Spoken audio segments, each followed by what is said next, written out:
开始直播了。嗯，冯老师，这个又过来了，感谢每次都捧场。那个前两天你是问说，圆肩驼背这个问题是吧？对对对，啊，你是有什么观察吗？对，我发现好多人都是比较寒的比较厉害哈，就含胸啊，对，就不太挺直，可能跟坐还是什么样有关系。这个问题比较复杂啊，就是简单说呢，现在一般都是认为说跟现在的生活方式有关系，就是我们大多数的工作生活就需要这个久坐的工作，嗯哼，然后尤其是面对电脑的时候，但是实际上呢，没有电脑之前，没有手机之前，这个问题也是存在的。嗯，我看一下，已经有人来了。哎呀，路漫漫，你好，感谢捧场，有问题可以随时留言。这个圆肩驼背还有头前伸这个呢，嗯哼，我们去观察一些哺乳动物，就是，也不一定是哺乳动物啊，就是这种脊椎动物，啊、就可以看得到它的这个，我们说的这个，圆肩的这个现象，还有嗯哼，这个富贵包这个现象，在嗯，很多动物上都能看得到。比如好，说这个灵长类，我们在动物园啊，或者是在电视节目当中看到，猴子、嗯，猩猩，它那个富贵包就很大。想一想，好像想一想，是有哈，是对，是是，然后再看这个长颈鹿，脖子最长的，嗯哼，它那个富贵包就很大，那个比较突出的，对，而且它那个肩膀也是往前卷的，啊，这是很典型的。另外呢，就是我们说的，最典型的，比如《红楼梦》里面就讲这个贾宝玉，嗯哼，就是满月脸，然后水牛背，对对对，就是现在来说就是很典型的激素样面容。那以前没激素的时候，其实中医管这个是一个阴虚体质一个表现。阴虚体质哈。对，阴虚体质，你刚才说什么激素脸呢？对，激素样面容，就是一般用了长啊，期或者大量用激素之后，它脸会变表现成圆月，就是满月脸，哦，然后水牛背、圆肩驼背，后背变得很厚。就是说超出了平常的水对平的。对，就跟那个水牛的那个背一样，它是突然鼓起来一个大包啊。这个现在叫富贵包，其实呃可以说是一个误解，因为过去这个说法是从欧洲来的，欧洲的时候管这个叫富贵包，是因为好多时候大概是16到19世纪吧，这个时候主要一些贵族女性，啊，她这个问题比较多，然后容易头晕啊，然后就认为是跟这个有关系啊，但是其实它不光是跟这个有关系啊，它跟嗯，她的当时的生活方式，跟她贵族的生活方式有关系，但并不是贵族才得这个病，哦，普通的劳动人民也得。以前没有电脑，或者说电脑用的没那么多的时候，手机都没有的时候，也有，九十年代最严重的是农民。农民，尤其是中国农民，他要低着头嘛，他没有那么多机械化生产，他低着头插秧啊、拔草啊，他低头的时间可能比你用电脑的时间还要长，那就是跟这啊，个就造成这低头也有种问题了。关系哈。啊，这个现在研究也是认为，就是为什么会出现这种头前伸很厉害，嗯，然后圆肩的这个状态呢？就是跟你的日常的这个习惯的视线有关系。哦，如果你长时间看地平面，或者就是看低头看这个地平面的话，你的这个呃垂体，还有就是这种平衡体系，它会认为这个你头就要往前伸的，就是它的这个空间坐标会有发生哦，变化。那就得调整坐标了，平常自己的对，所以自看，己就有意识多往高处看一看，不能就是眼神有意识的抬高一点。啊，就是你像我正常的话，就是应该是这个水平线、地平线要水平，然后稍微高一点，就是让这个地平线，我们现在看房间的这个地平线，要处于我们这个视野的下1/3或者是下1/4的地方，这样我的头就是一个中立的位置。啊，如果你是我，比如我调到一半了，这个时候就明显就是它是一个嗯，低头，然后低头时间长的话，然后你的颈椎的后边的肌肉就会疲劳，疲劳之后它没力，它就更往前，但是更往前呢，这是一个无效的代偿，它会更加重这个后部的背部还有颈部的后侧的肌肉群筋膜的这个紧张，对，因为然后更容易拉长嘛，疲劳，对，对，所以就是一个恶性循环。然后为什么会有这种哺乳动物，还有这种脊椎动物，它也会有呢？它其实是跟这个身体结构有关系的。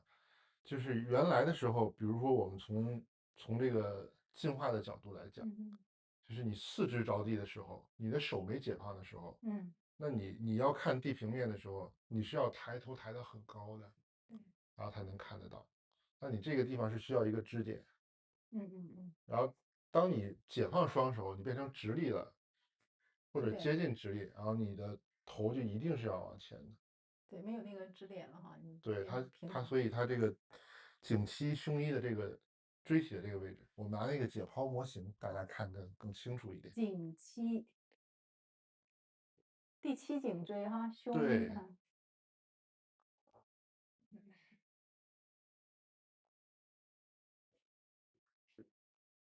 我们就请来这个模型老师，这是呃，颈椎，紫色的就是颈椎，蓝色的就是胸椎，嗯，所以我们看到就是颈膝胸衣，颈椎和胸椎交界的这个地方，就是最大的地方。最大的地方，这个就是它的空隙是吧？椎体的个头、啊脊突的大小都啊是最大的，哦，对对对，所以它必然是突出的地方。嗯嗯嗯，为什么会变大呢？是因为它要承担一个功能性的变化。啊，胸椎一般就是稳定的，因为我们胸椎是我们胸腔嘛，然后它连接肋骨，它就是需要稳定。你如果太灵活，那你的这个心脏和肺就受不了。要动的，它要动，但是不能动得太多，它是一个相对稳定的结构，给颈椎提供一个基座。然后颈椎呢，它是需要一定的灵活性，但是它更需要稳定性。就是我们不是需要像那个蛇那样，你动脖子来去觅食，我们是需要让这个大脑保持一个稳定，它稳定的时候才能更好的工作。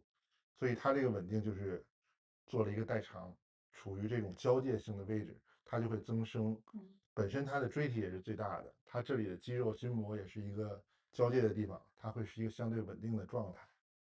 这里高很多，大对很多，对这等于是，对，然后会出现富贵包呢，就是因为颈椎往前，头往前了，然后所以你这里就显得更鼓了，因为这里没有跟着往前那么多，对对对，因为它要所以跟下面连嘛，对吧？对它要跟下面连嘛，你再往前的话它就断掉了，不行了，对，而且不太容易断的，这是很结实的地方。出问题一般就是更上面一点的位置，但是根源是在这个部位。颈膝胸衣是非常关键的地方，就是我们诊断也好，治疗也好，都是这里。但是好多人就是没有看到这个生理上的结构，好像就是很多人很瘦，然后他就觉得，哎，我这里鼓一个包，他就是有问题，就是富贵包了。但是实际上那个是正常的现象，就是正常，就是应该对，比那个比别的地方正稍微常它就是要突突出，对，出一点的。我们大家可以想一想那个长颈鹿，它第七颈椎，是，长颈鹿你别看它脖子长，它跟人是一样的，也是七节颈椎，只不过它那个椎体就每一个都大一点，比较大，所以它显得很长。它的结构也跟人差不多，也是这里是最大的，所以它那鼓出来很多。很多那个，然后因为它的颈椎它要够树枝，所以它要动的幅度很大，所以这个支点就增生的非常厉害。但是长颈鹿它不一定脖子疼，它不一定是对对对，这里有问题。但是长颈鹿有什么问题呢？因为它脖子太长嘛，所以很多长颈鹿它血压是高哦，啊，所以很多生物学上的事情很有意思。我们就简单讲一讲这个结构。习惯，一会儿我们会提到习惯的问题。然后就是圆肩，嗯嗯就是我们知道这个头前移它下面这个胸椎会增生，它嗯，增生之后呢，你要代偿，代偿就是手会往前，然后肩膀肱骨会往前移。它本身呢是希望能够得到一个更稳定的结构，让这个颈膝胸衣这个阶段，颈胸结合这个位置能够更稳定。有过的当然代价呢就是说你的神经血管会受压，啊，这里哈，啊，对，你的胸廓会受压，你的呼吸会受阻碍，然后锁骨这里也会产生一个相对的位移，甚至是两边不平衡，这就造成很多的症状，就是也是一个代偿造成的问题。我们看到很多动物，最典型的就是黑猩猩，嗯，黑猩猩那个圆肩是非常明显的，它整个手的手背朝这样，对对对，它对是对。好处呢就是黑猩猩的手臂的力量比人类大很多，对，银背黑猩猩的握力大概是成年男性的15倍，哇，它体型没有那么大呀，其实哈，体型也挺大的，但是没有那么大，同样体格的，对，它也是比人类要多很多，就是跟它的结构有关系。嗯嗯嗯。但是代价就是它的这样呢，它灵活性就差很多，啊，它就做不了太多灵活的东西。人类呢，就是为了我们手解放，能够做出各种灵巧的动作，所以我们就牺牲了这个代价，就是力量的代价。你的结构就是没有大猩猩那么稳定，我们的力量比它差很多，但是我们可以做很多灵活的事情，我们可以用更多的工具，这就是不同的结构导致它的选择的方向不一样，进嗯化的方向或者说演化的方向就不一样了。然后现代生活呢，因为你要长期对着电脑，而如果你是一个错误的使用方式、错误的习惯的话，它就会让这种代偿加重，嗯哼加重到一定程度就可能会出现各种症状，头晕、头疼啊，肩膀酸，然后呼吸受限、呼吸浅，这些问题都会出来。我们先简单，讲讲一下这个日常的这个基本的原因，就是说从结构分析是这样。还有一个呢，就是我们今天标题写了一个产后康复啊啊，好多人说你这个讲这个颈肩这个问题，怎么还加了一个产后康复呢？嗯哼这个是好多人被这种商业化的产后康复的这种宣传呀，就洗脑了，嗯哼洗脑了就认为他这个问题是我就是生小孩生出来的哦啊，实际上呢有关系，但不嗯是主要的。对对对产后康复，我们先澄清一个概念啊，产后康复不是100%都需要，嗯应该是说绝大多数的女性是不需要产后康复的。但是你如果是错误的这种生育的方式、生育的观念，包括一些错误的产后康复、错误的一些产后的养护，嗯反而会造成一些问题。对就好多时候不是你怀孕造成的，是你怀孕生完之后的对一些选择造成的这个特别是啊。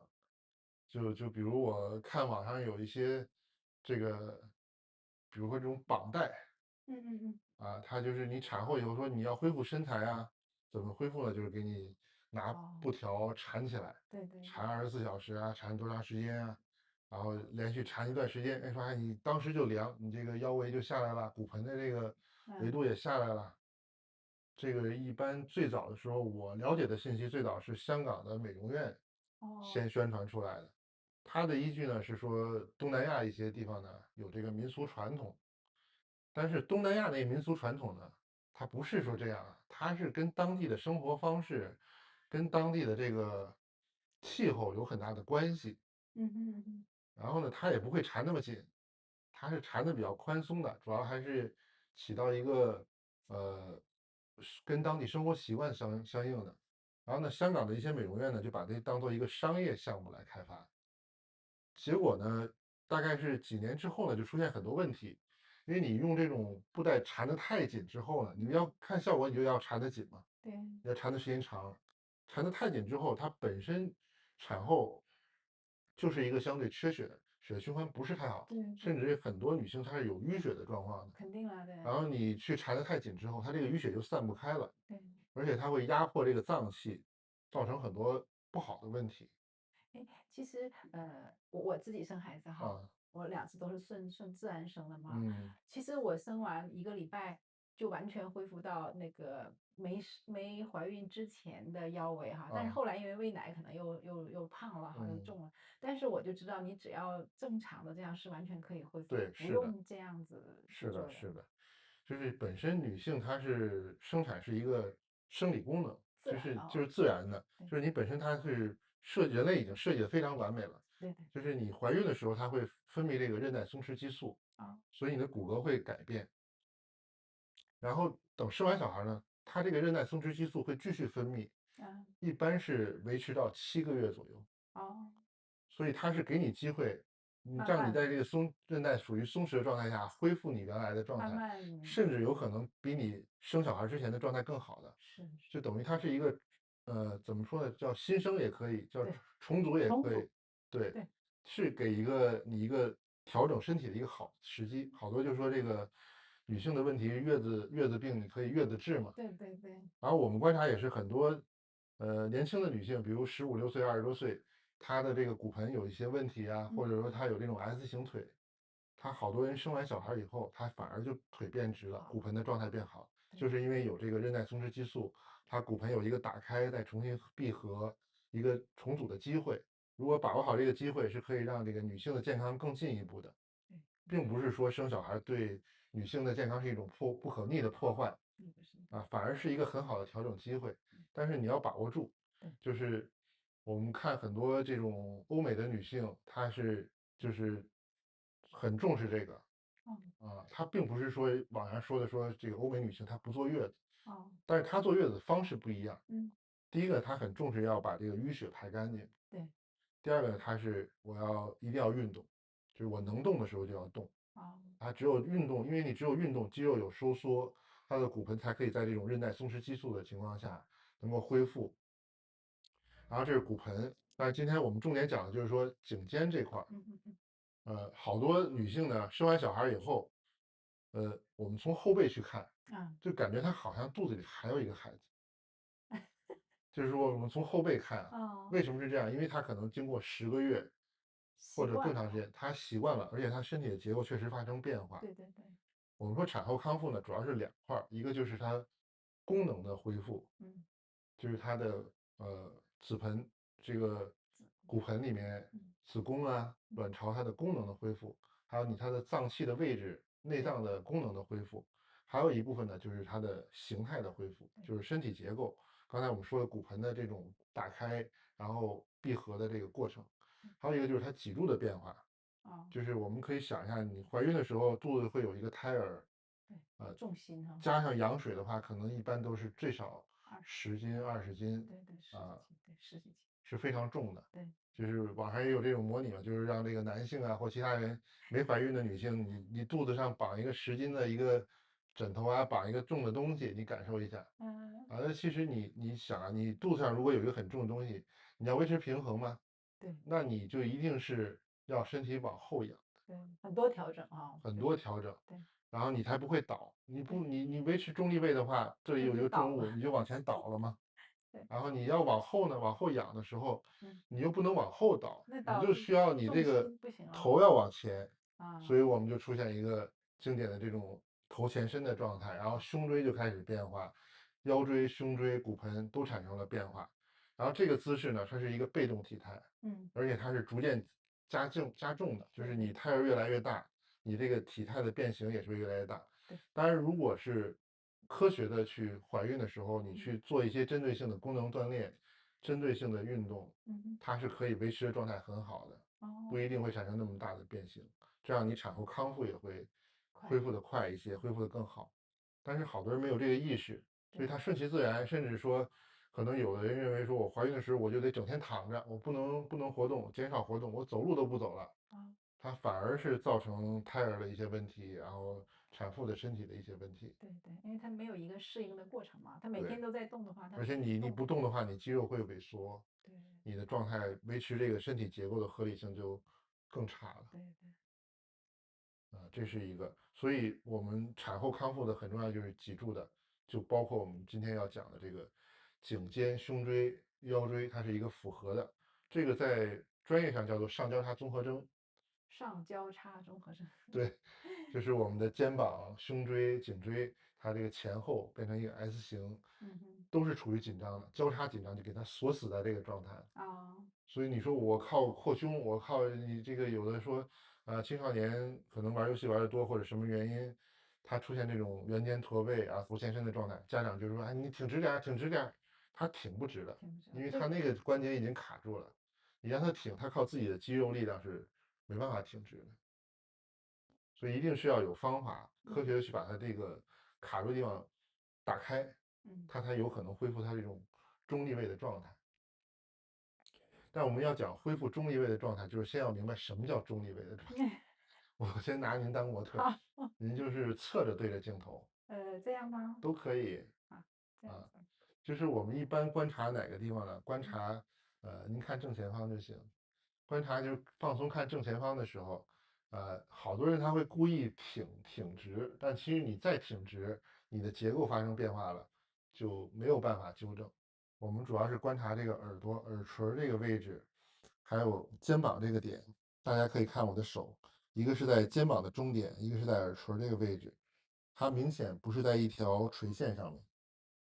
这个时候哦就说明头是有前移的。哦，正常的话，如果是中立位，应该耳垂的位置是和肩膀在一条水平，在一条垂线上面，对对对，这个就是代表你的头有没有前前移。倾了啊。对，然后还有一个呢，就是要看我们的肩膀有没有肱骨有没有前移，肩胛骨有没有跟着前移。嗯这个呢，提示的是我们的胸廓、胸椎有没有变形，胸椎有没有前移。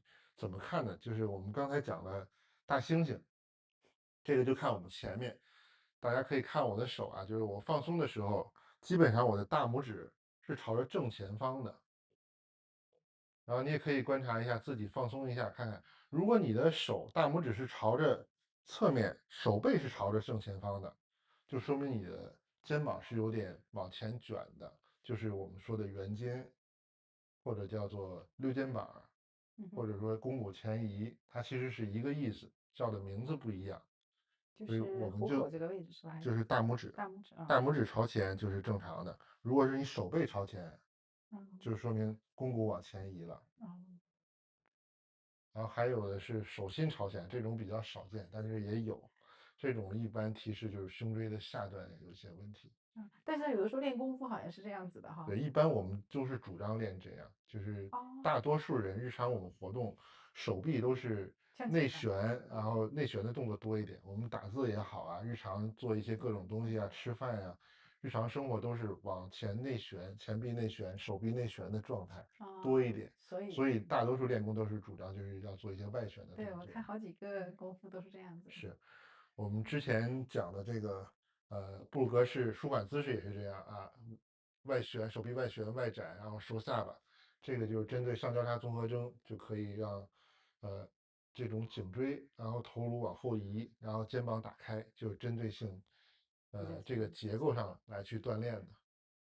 嗯，这样。嗯，对，但是好多人很严重的就他就做这个姿势就很不舒服。哦，然后我们之前还介绍过这个，金风斗肘，它也是一个外旋，然后往后的收的，这也是打开的。它都是基于同一种思路，嗯哼，但是东方的这个思路呢和西方的这个康复的思路它不太一样。哦，你看这个布鲁格式主管姿势，它就哎你手臂是内旋的，那我就让你外旋，嗯哼，然后手臂是往前的，那我就让你然后外展，对，然后头往前的，那我就让你收。收下巴，头往后移。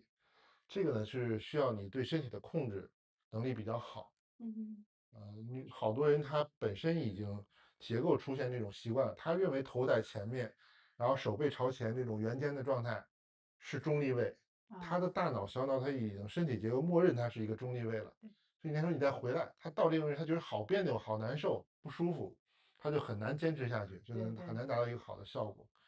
包括王教主原来讲的这个龙虾教授说，你像龙虾这样手抬起来，嗯哼，然后挺胸抬头，这个如果真的是他上交叉综合征很严重的，尤其是他出现如果他下交叉也出现问题，嗯，出现这种上下的代偿的时候，他自己做不了这个姿势的，啊，做了以后他会特别不累，舒服啊，就是十几秒他都坚持不住，那就是需要很大的毅力或者是别人督促才行了。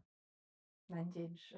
是，包括我们就是之前介绍了很多的这种内容啊，比如肌肉能量的这种用瑜伽砖呀，然后通过这种整个全身的这种拉伸的这种动作，嗯哼，都是很好很有针对性的动作，但就是说看难度，看对，你的问题的时间长短。那比如说有的他刚生完小孩儿，嗯哼，他体力很差，他嗯，可能他的控制能力也比较差，对，他就不太容易做这些动作。那今天我们就简单介绍一下怎么通过工具，然后你更高效的去锻炼这个部位，让这个部位的功能恢复一下。嗯，那就大概简单介绍一下这个圆肩、驼背、头前伸，还有产后康复的一些基本概念。这个还有什么疑问吗？这块儿？您刚才说就是西方呢，它比较重视就是这种你向前它就向后这些动作哈什么？你说东方的思维是怎么样？好像你没有说，没有再说东方思维它就是抓重点，啊，对，啊，就是它就实际上就是因为我们说它其实是要恢复一个这种就是你这个前后方向的一个就是问题。身体的一个对感觉。对，它就是把你这个往前的这个趋势整体的往后去拉。所以你刚才说是另外一个动作哈，就对，是就是这个金风斗肘，它就是啊，一个往对对对，后的动作。这是两个不同。对对，它就思路不一样，嗯很难说哪个高效，哪个更适合，就是适合的人群不一样。理论上来说呢，就是两个动作效果都会很好，如果坚持做的话。但就是问题就是好多人坚持做不了。这个是简单明白。讲一下知识。好，我们看看留言。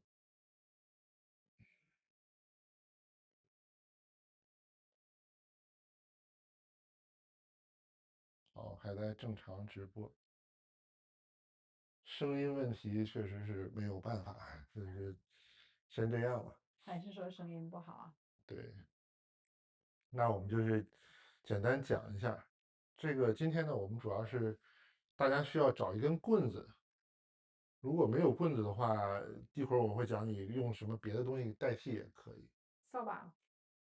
扫把就太细了哦，要不啊，粗一点哈。要稍微粗一点，你好抓握一些。嗯哼。嗯，我看一下啊，把凳子放到边上吧。就是刚才检测的方法，就是大家可以找一个朋友从侧面看一下。站着也行，坐着也行，给你拍个照片，拍个视频，你这样自己就能看一下，哎，我的手是不是手背朝前了呀？我这个肩膀是不是在这个耳朵后面呀？还是说我的耳垂就是在肩膀这里？你哦，就知道自己是有没有这个问题了。如果不查，然后你做完我们这个动作之后，再去看一下，有没有变化？它有没有变化。一般来说，它放松下来之后就会好很多的。准备了两个，一个长一点的，一个短一点的。长短其实不重要。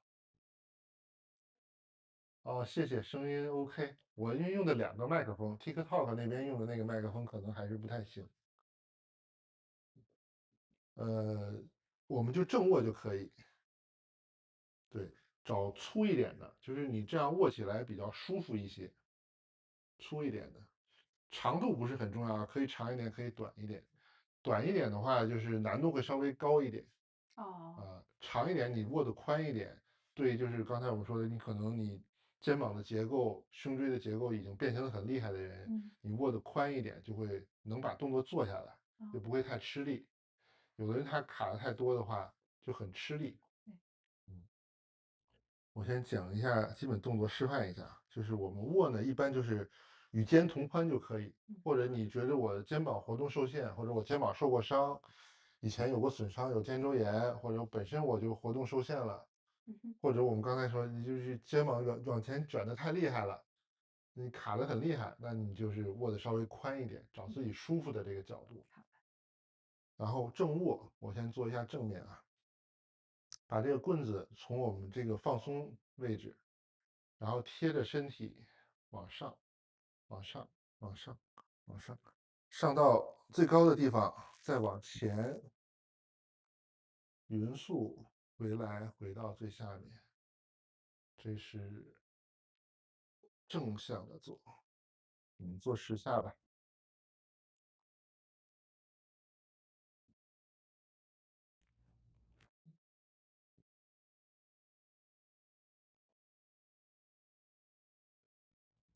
4、5，我做一下侧面的。6、7、8、9、10。好，不要停，我们再反过来，先往前，哦。到最高处贴着身体回来到最下面。1、2、3、4、5、6、七、八、九、10，休息一下。动作很简单。哦，谢谢谢谢，今天麦克风还可以啊，我也不知道怎么设置了，反正有时候好，有时候坏。这个动作不是很复杂，但是要领细节很重要。嗯哼。您做了这个一组有什么感觉吗？而且这两边有点拉开的感觉。有点拉开啊。哎，我想问问，就是不是你要很正的这个正对着前面这样来做，还是随便一点都行？应该还要正的哈。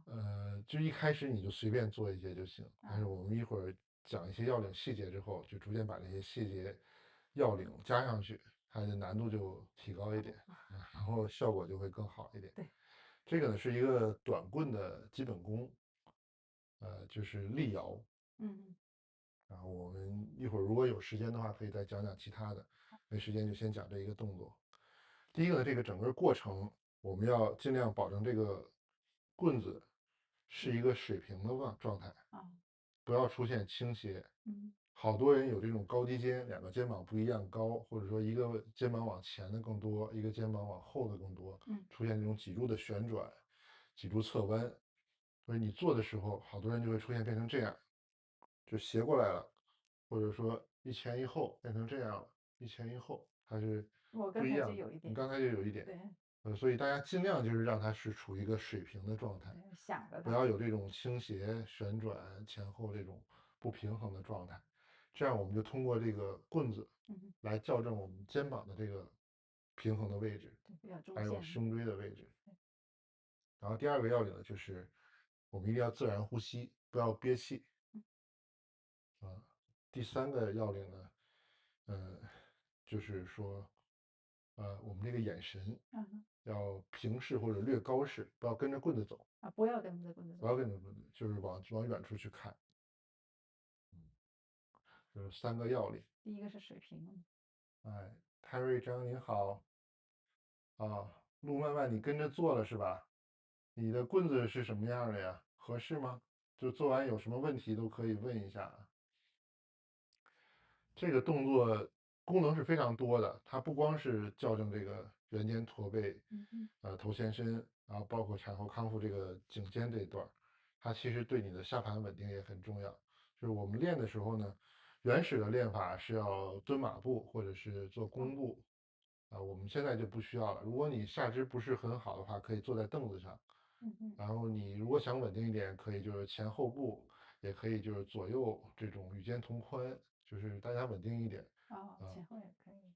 对，哎，你说这挺好哈，如果站着不舒，像我妈妈、爸爸90岁就可以让他们啊，拿个棍儿就坐在那儿。可以的，可以的，这个是动作要领。就是主要就是注意力你要通过这个棍子，你来感受一下我的肩膀是不是不平衡。嗯哼。你可能有一边的会觉得紧一点，一对。边会觉得松一点，但是时间长了，就是我们多做几组之后，你这个两边肩膀都会有打开的感觉，然后胸廓也会有打开的感觉，然后颈椎它胸椎和肩膀都放松下来之后，它嗯。这个肌肉稳定了，你的颈椎自然就会回来了。哦。不需要我们针对性的说怎么使劲去抬这个头，怎么把这个，第一个好多它往前锁住的太多之后，它很难有这种往后的位移，对。你没有肌肉去往支撑。回拉，所以它就比较难。就是往前锻炼的动作都比较容易，往后就是相对难一点。这是身体结构造成的，因为脊柱就已经是我们身体最后面了，嗯嗯嗯。它只能通过一种复合的运动，才能有这种往后的拉力，或者说我们通过等长收缩的运动，比如我们之前讲的肌肉能量运动，它用瑜伽砖呀，或者别人给你一个阻力之后，你可以有这种往后的整体位移的力量，嗯嗯。它是把这个拮抗力放松下来了，所以才会有往后的。然后我们这个原理呢，就是传统功法，它其实是把整体的环境、力学环境打破，让它成为一个规律化的一个状态，嗯。然后它是一个重置的。对，就是把脊柱的骨骼这些重置对哈。对。对，然后还有一个很关键的就是我们手往上的时候，好多人会把这个肘往外展开，变成啊。这种外展，哎，我抬不起来，但是一定是夹紧，哦，就是这个外展的。不外展的。哦。然后最关键的要领呢，就是这个可能比较难，大家能做到就做，做不到的话不强求。嗯。这个如果做到的话，就会对我们这个上肢的肘关节、腕关节还有肩关节得到一个最大的锻炼。就是我们看这个镜头啊，就是我们握住之后，它是有一个全面，这个全面呢是要求全程，不管你在最上面、最前面、最下面，都是要跟地面平行的。就是我往上的时候，手腕会翘起来一点；往下的时候，手腕会折一下，就是让它一直是处于一个跟地面水平的状态。是这个地方全面水平就行对，了，所以你就全面水平。想着这个全面就行了，不用对，想着转不转了哈。对，就是你要有就是控制，对，就是总是这个就想着这个位置就行了。对对对，就是你的手腕也要跟着动的。对，所以你说一个简单的动作，其实里面还挺多东西。这个动作不太简单，这个动作挺难的。啊。棍子是长的啊，好多人是，我是左边的肩膀会想的更多一点，右边的肩膀就更灵活一点，跟右手用的多，左手用的少有关系。我左边肩膀也受过伤。啊。那我们就把要领都说过了，嗯哼。就照着要领我们再做一组，也好。是正摇10次，然后反摇10次。好的。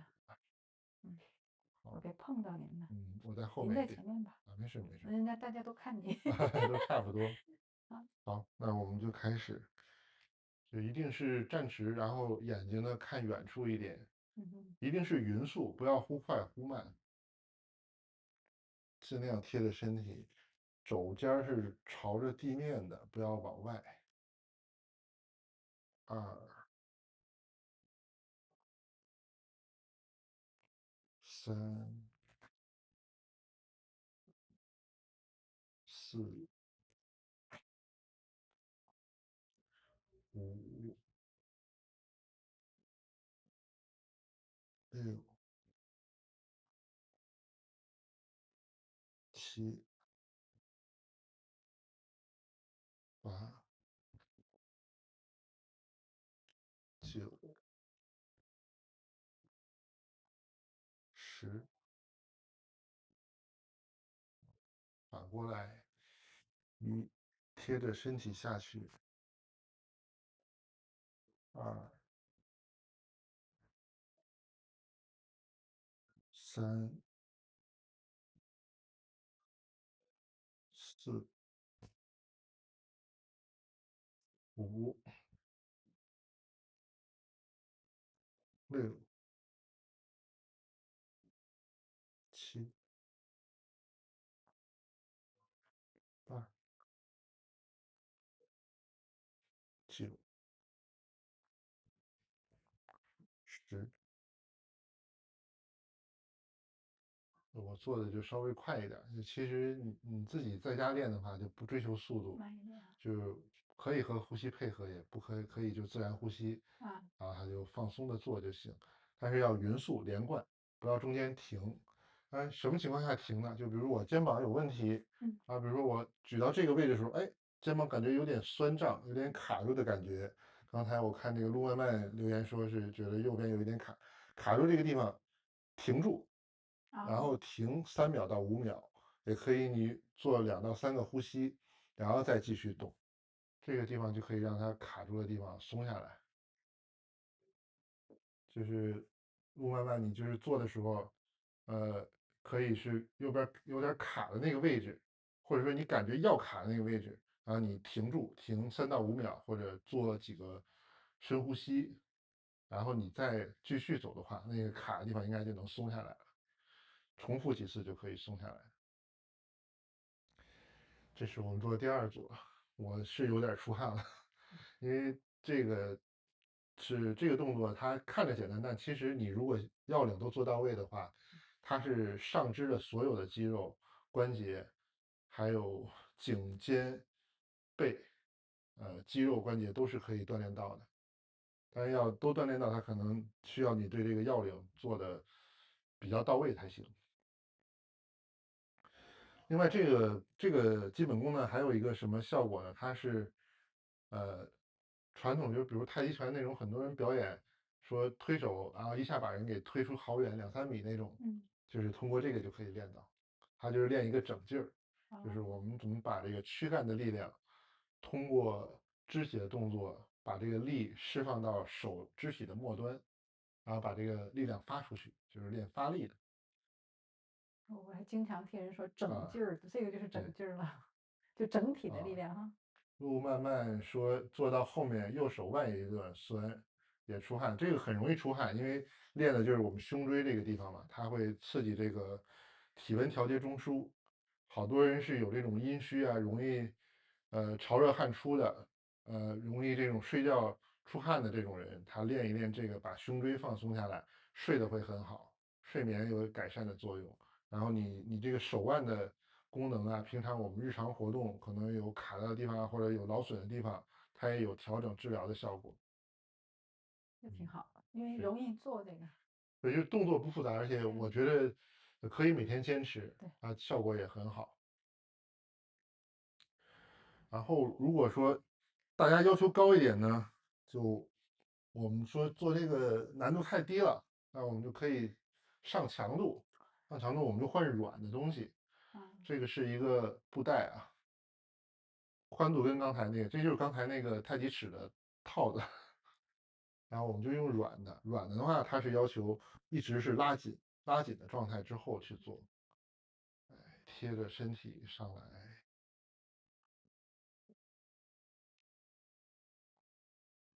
二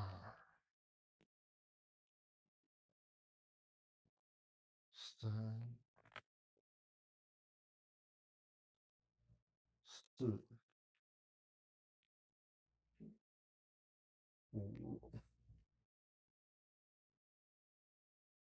六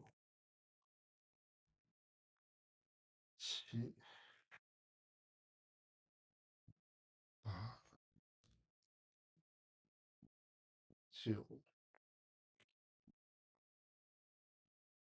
十，然后反过来，一二三四五六七八九十，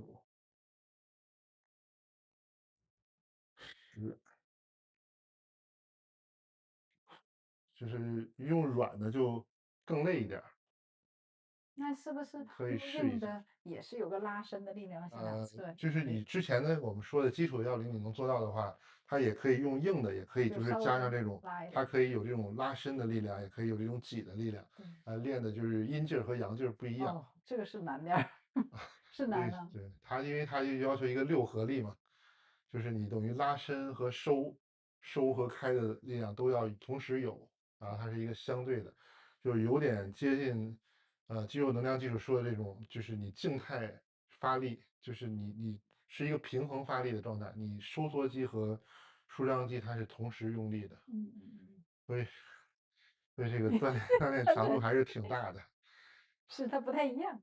呃，你这个这高度还好找个毛不够。巾什么都行哈，在家里硬呃，一点儿的好一点哈。一般可能你用这个腰带好一点，啊，就是有点强度的哈，对对就不要那么容易变形对，了，用毛巾就是太软了。你练不了多长时间，那毛巾就扯坏了，这个确实是是有力的，有啊，力的。对对，对对，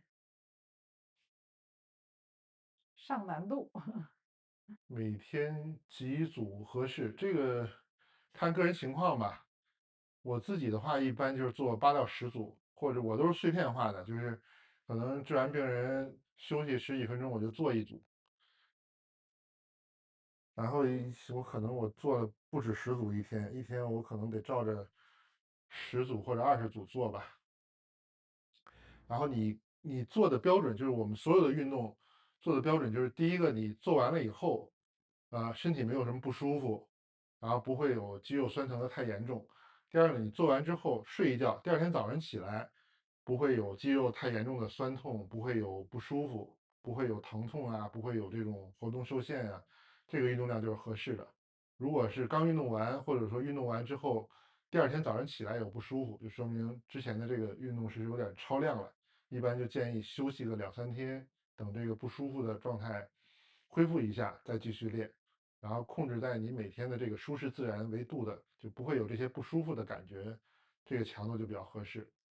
看你的目的是什么。如果说是为了这种体态的纠正的话，其实你每天做1到2组就有效果。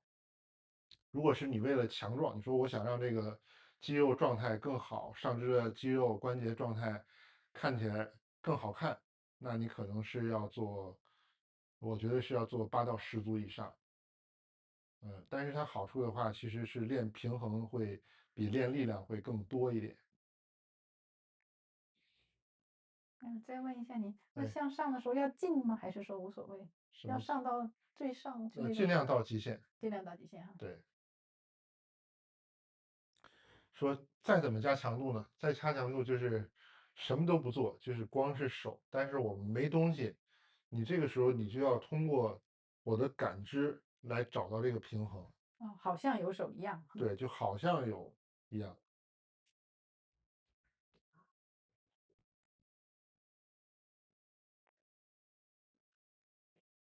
那这个在哪儿都能做了，没有不用工具了。对，4、5、6、7、8、9、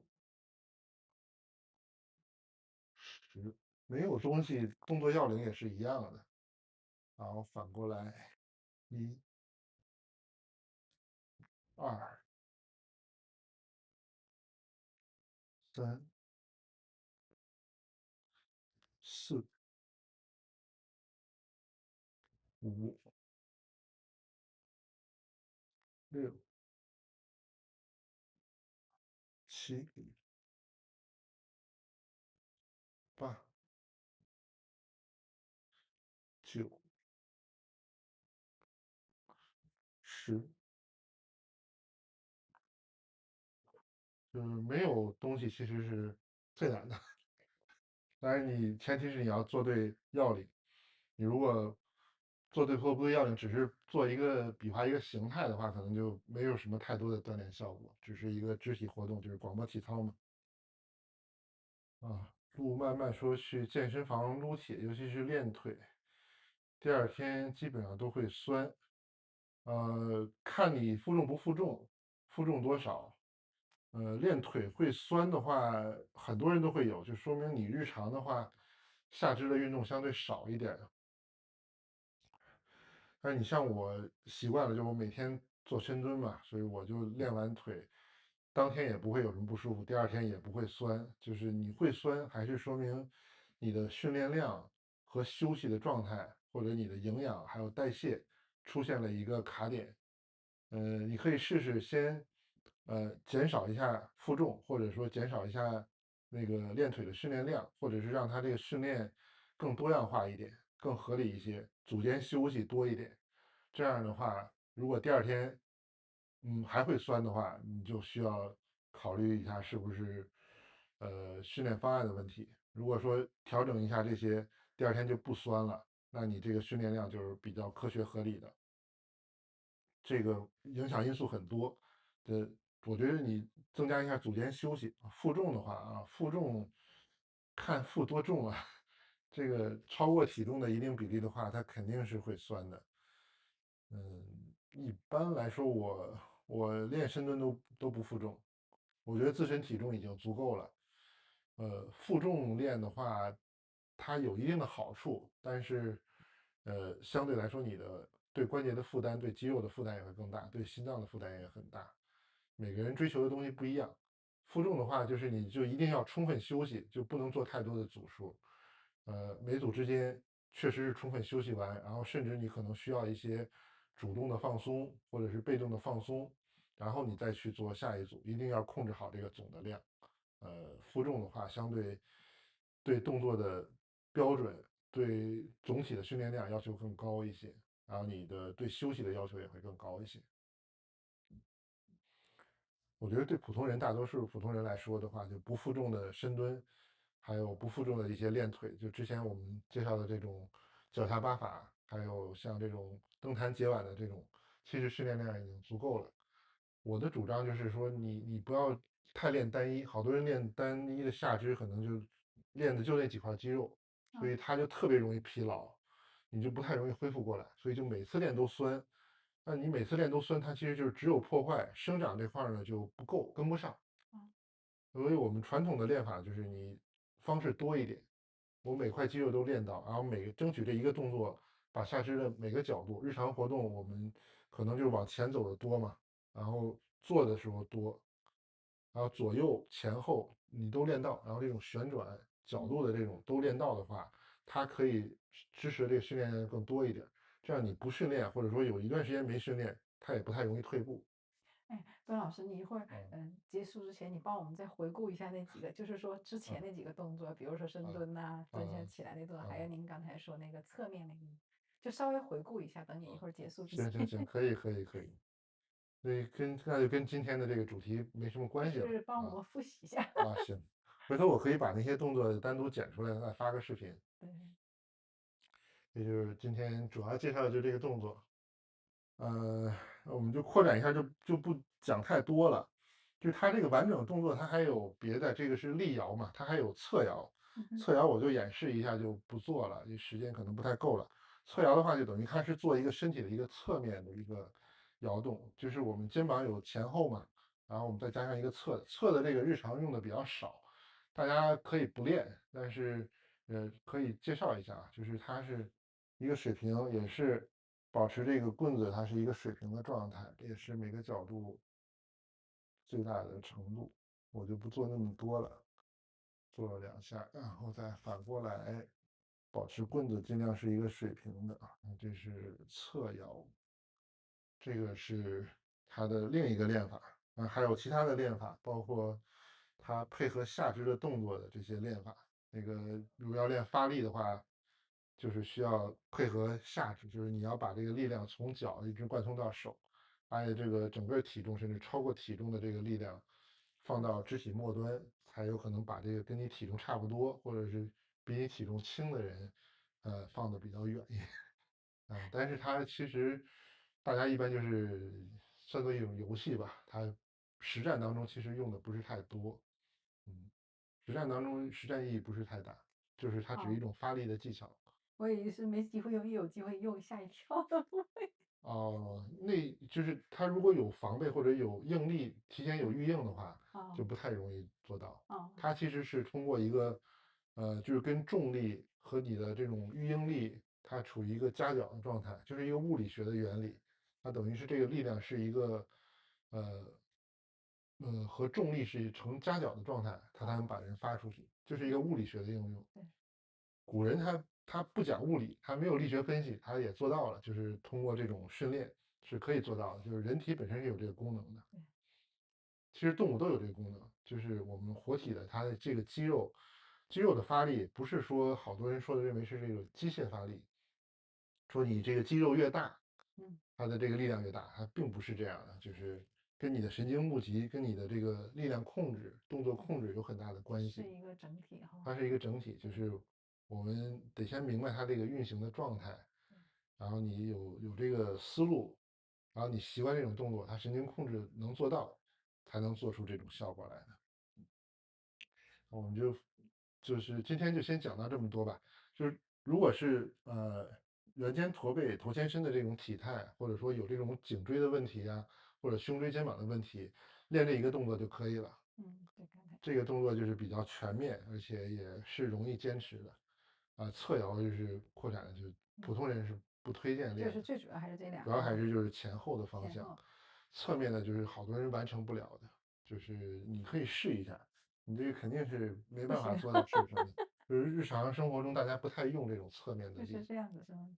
对，这个就变成划船了，它本身是要很对，就是你就掌握不了这种水平，啊水平，对，对。很难的，水平，然后再加上手腕，手腕就是如果只是前后的话，它只是一个屈伸；对你要侧的话，它有一侧偏，对，明这显的感觉个这个就拉伸了，难度就看大很多了。明显的就对拉伸了，对，对，是，锻炼效果是会更好，但是你这个侧摇练出来的东西呢，日常生活中用不到。对，最主要就是水平，就把对这个水平是最重要的哈。对对对你不管你侧正这个对，就侧面其实还有就是更难一点儿，那个就是应该说只有说以前那种功夫，功夫格斗当中才用得到，日常嗯，生活中完全用不到这种力。哦，这你就是这个练的话，练完以后你就基本上别人从侧方攻击，从后面攻击就是不可能打倒你，他是练这种横向的，我们叫横平劲儿，这啊，种就是它是要一个侧平，哦，就是非常难，这个大家就不要学了，就没什么用。现在这个范老师，你这是练功夫的吗？你本身，它就是一个短棍的基本功，我说您就是本身也练功夫的是吧？学过一点点，对不对？这个就是传统武术，它是这么练的，就啊，好多人他都见都没见过这种。对，所以他不知道有这种练法，他就不可能练出这个东西。但是呢，你这个人体是很奇妙的，就是嗯，有的人他不练，他就有这个东西。带来的，这个我们之前见过一个内蒙古来的一个同学，他就什么都没练过，也没练过体育，就是天天这么正常生长下来上学，然后当然他是练散打，他练散啊，打好像也取得一些成绩。我们说这个动作很难，好多人根本就学不明白，你教他手把手教他也做不出来，嗯然后他就一上手就能做得很好，他就是侧面那个力量非常强，就是嗯，平衡性很强，然后就基本上你从侧面你怎么打就根本打不动，这还是有就先就就是有天的啊，这种人，但是现代社会用不到，嗯就是可能你有些极限运动能用得上，但是日常生活真的用不上这个东西。但是如果练一练这个东西，就是侧摇这种东西，就是横向的这种力量，其他角度的力量，我们适当的练一练，你嗯，不用练很多，对，你的平衡能力、稳定性，还有你的关节的这种扩展能力，它的储备会更好，非常，你就更不容易变形，你的身体状况就能更好一点。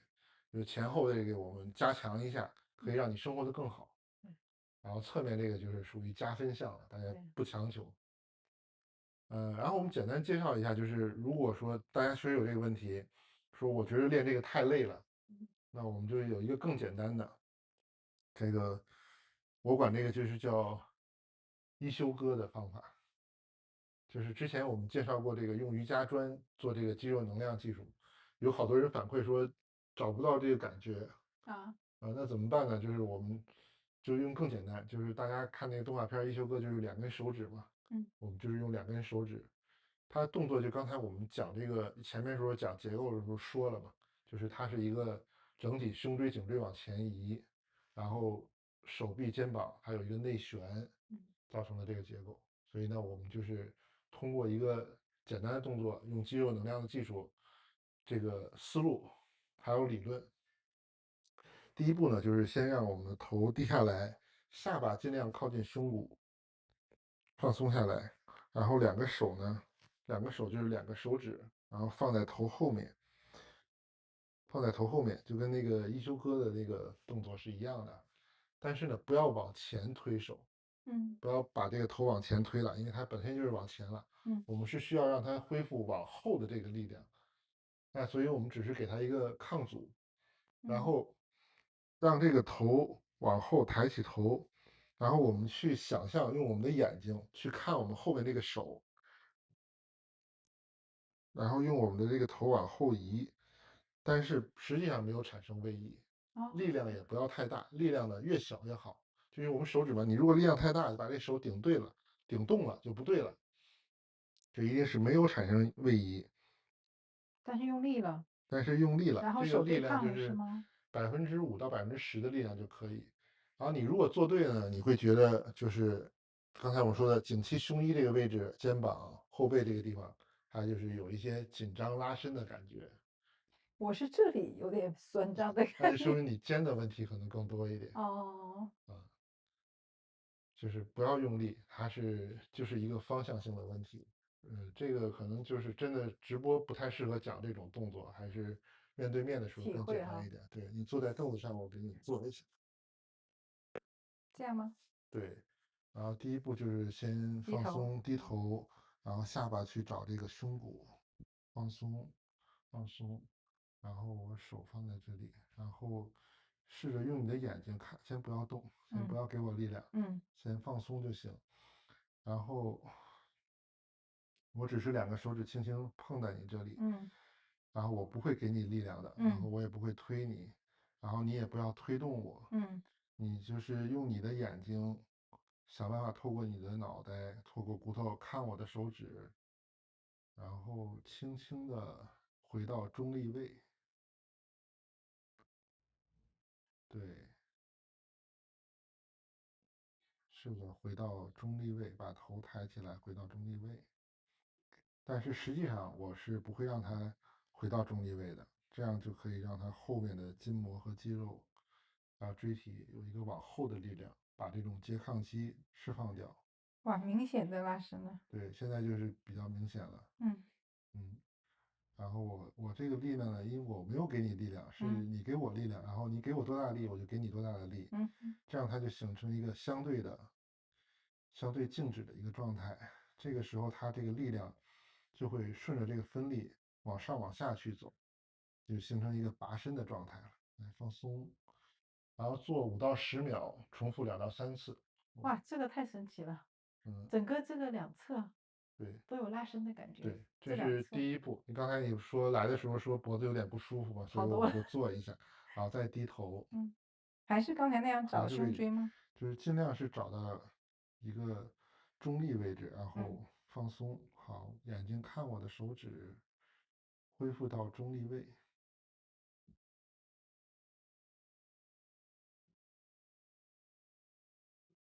好，维持这个力量就可以了，不要再加力了，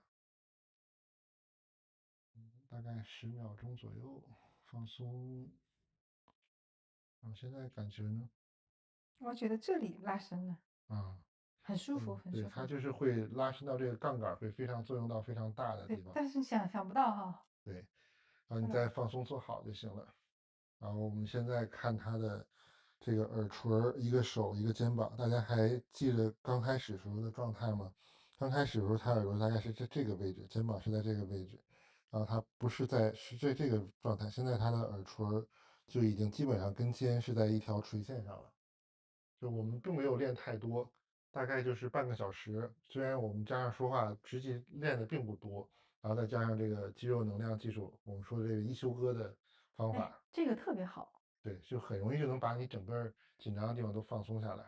然就是后我们希望让这个状态能够加固，怎么更巩固一些呢？嗯，就是让我们给他一个他平常很少做的力量，还是然后我们发现他已经到这个中立位了嘛，然后把他这个手放在上面，好，试着用你的头往上顶我的手，对，我能感觉到这个力量，好，维持10秒钟，10、9、8、7、6、5、4、3、2、1，好，放松，休息2、3秒，我们再来第二次。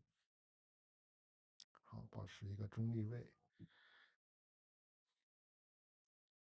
眼睛往上看，然后头往上顶我的手指，对，10、9、8、7、6、5、4、3、2、1，好，放松。现在感觉我觉得下面有感觉，啊，就是好像这个后腿就腿肚这里啊，嗯，好像拉伸了那种感觉。它其实是把你整个身体这个纵轴放松一下来。哦，你可以自己试着做一下刚才我说的这个，先就是低头，先低头，嗯然后下巴靠到，然嗯，后自己手放在这里，对，就是大概哪个位置呢？顶吗？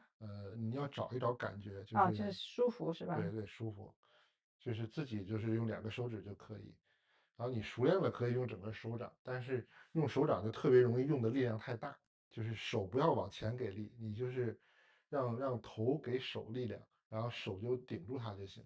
就你说那个特别重要，就是是头给手力量，不是手给头，这个对特别重要，对对对才能拉伸到那个。对对，就是好多就是细节一定要做到位。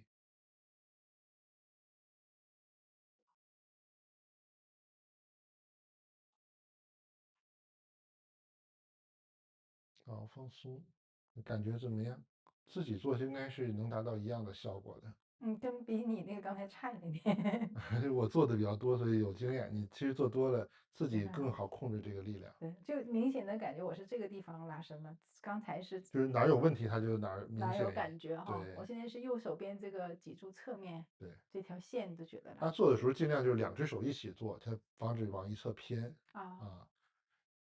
你说的对，应该是哪里有问题，就好像你刚才做那个，嗯，就是第二个动作那个，第二个做就是头顶啊。对，头顶往上那个，我对，就是脚底下，我刚才就嗯，是，就是我这两天这个地方是有点疼的哈，对，那然后我刚就之前才这里代偿了嘛。它就有感觉，会的，会的，就是你挺神的哈，身体是很聪明的，它会相应的有反应。叫什么有自动向好的本能，对对对，就是有自愈的趋势和能力。挺好，这个对，很不错。你刚才说就是想复习一下什么动作呢？就是我们，比如我们深蹲哈。上节课那个深蹲，深蹲就是先要蹲下来，然后一定是找到一个左右找一找，然后挪一挪这个脚，啊脚趾脚尖距离，然后找到这个腿都是放松的状态，啊，然后手往前，竖起来。这个其实就和我们之前说的这个对，动作是有点一样的。对，像了哈，它就是一个扩展，就是实际上后续的功法。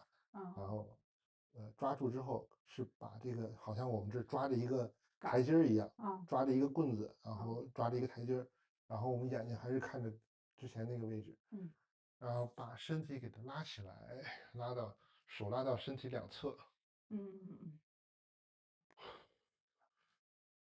然后在地上，出力。这个嗯就是蹲的时候，这个手就起来，然后他手是从这儿开始，然后一边蹲，他也是匀速，手和腿同步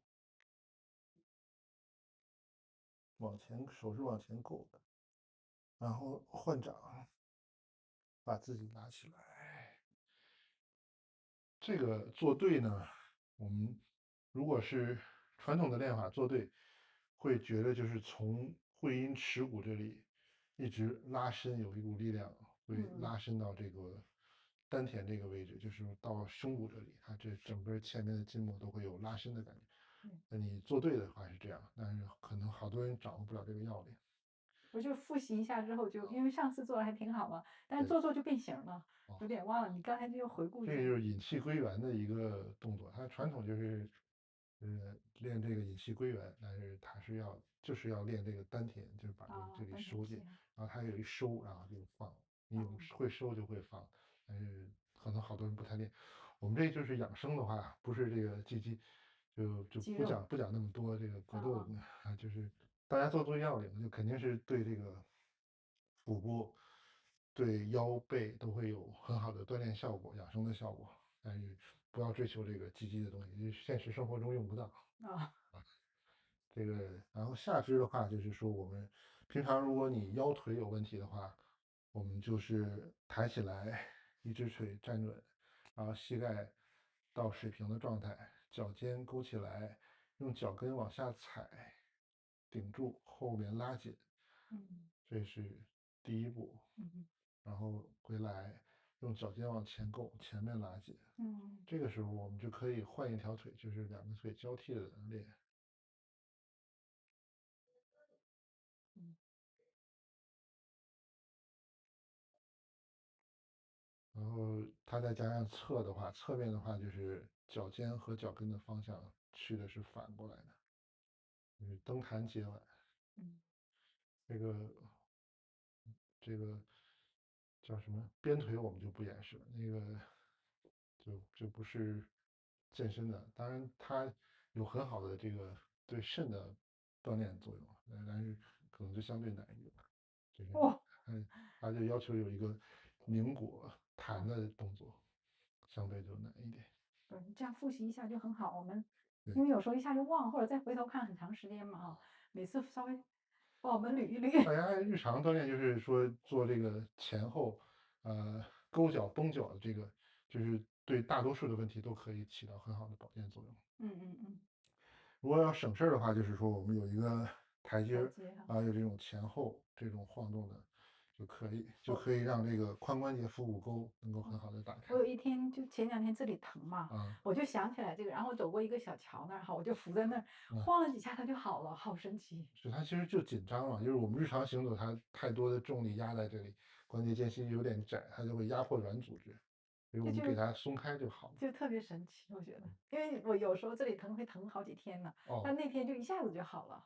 就骨盆这里有问题的人非常多。哦，我还以为那个调理过之后好多。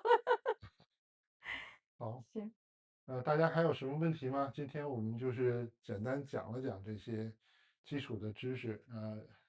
圆肩驼背、头前伸这个体态非常常见，而且会引起很多颈椎、胸椎啊、肩膀、手臂的问题。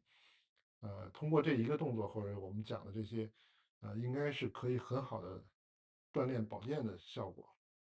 但如果你症状很重的话，还是要针对性治一治，靠自己锻炼可能就相对难一点。有些问题是你锻炼锻炼就能好，有些可能你怎么锻炼都很难锻炼好。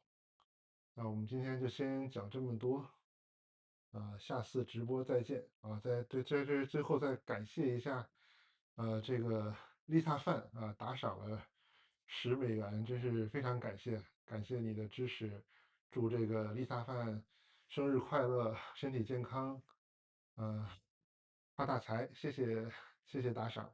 好，那我们今天直播就先结束了，谢谢大家支持。有问题的话可以在评论区留言，大家多支持，多点赞转发我们现在这个频道订阅数还不是很多，大家多支持，谢谢大家，再见。